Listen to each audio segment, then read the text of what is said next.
мақомоти тоҷикистон мегӯянд арзон шудани сӯзишворӣ ба нархномаҳои мусофиркашонӣ таъсир надорад. Ин дар ҳолест ки дар гузашта қимат шудани сӯзишворӣ сабаби боло рафтани роҳгиро номида мешуд.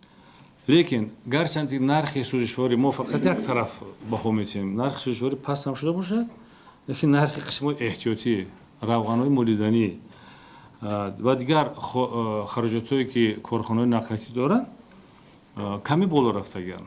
яъне инҷа дар маҷмӯъ дидан дар кор бошад, фақат як нархи сӯзишворӣ нест, лекин баъзе ин паҳлӯи масъала ҳам ҳаст.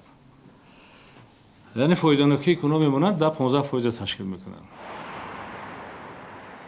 мақомот дар ҳоле аз бозбинӣ нашудани нархномаи ҳамлу нақл хабар медиҳанд ки бо таваҷҷӯҳ ба коҳиши чашмраси нархи сӯзишворӣ аз ҷумла гази моеъ сокинон аз бетағйир мондани роҳгиро нигаронӣ мекунанд.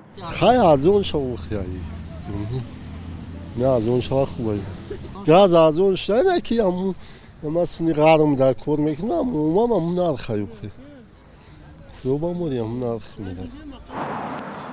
бори охир роҳгирои нақлиёти ҷамъиятӣ тобистони соли 2021 боло рафт. он замон гази моеъ 6.5 сомонӣ, бензин 8.5 ва сӯзишвории дизели 9.5 сомонӣ буданд. ҳоло 1 литр гази моеъ ба 3 сомонию 40 дирам поин омадааст ки аксари мусофиркашҳо дар тоҷикистон бо ин навъи сӯзишворӣ ҳаракат мекунанд. хадамоти зидди инҳисории тоҷикистон ниҳоди танзимкунандаи нарх дар бозор гуфт аксари шикояти сокинон аз мусофирбарҳои хусусӣ аст.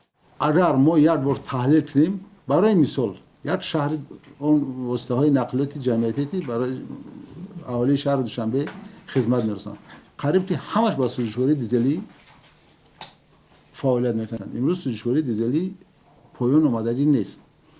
хоб ӯ ма ба воситаҳои ахбори мо қатъӣ мехонем ки барои чи нархи таксиҳои мисол Душанбе Қурғонтепа, Душанбе Бохтар ёки Душанбе Тӯлоб този 50 сомону 60 сомон омадагӣ аст.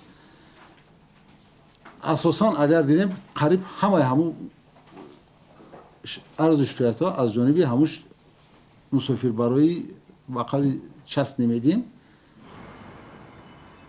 аксари мошинҳое ки аз Душанбе ба минтақаҳои гуногун мусофиркашонӣ мекунанд нархномаи муайян надоранд ва нархи роҳро худсарона тағйир медиҳанд. зоҳиран ҳеҷ ниҳоди танзими кори онҳоро ба дӯш надорад.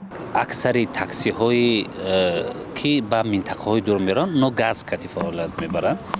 ино як бор онҳо мебинем ки масалан минтақаи Кӯлоб рӯзҳои барфӣ хеле арзишаш гарон шуд, масалан ба 200 сомони боло рафт, дар ҳоле ки дар ҳамон вақт 3 сомону 50 дирам ва 3 сомону 40 дирам шуда.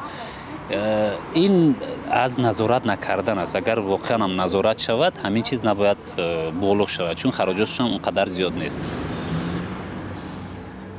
мусофирон мегӯянд дар ҳама ҳолат боло рафтани роҳгиро ба буҷаи беин ҳам начандон устувори хонаводаҳо зарба мезанад. бархе дигар бар инанд ки бо вуҷуди боло рафтани нархи роҳгиро чорае ҷуз истифода аз нақлиёти ҷамъиятиро надоранд. хулосаҳое садо медиҳанд ки баланду пасти роҳгиро ба нархи сӯзишворӣ чандон пайвандие надоштааст.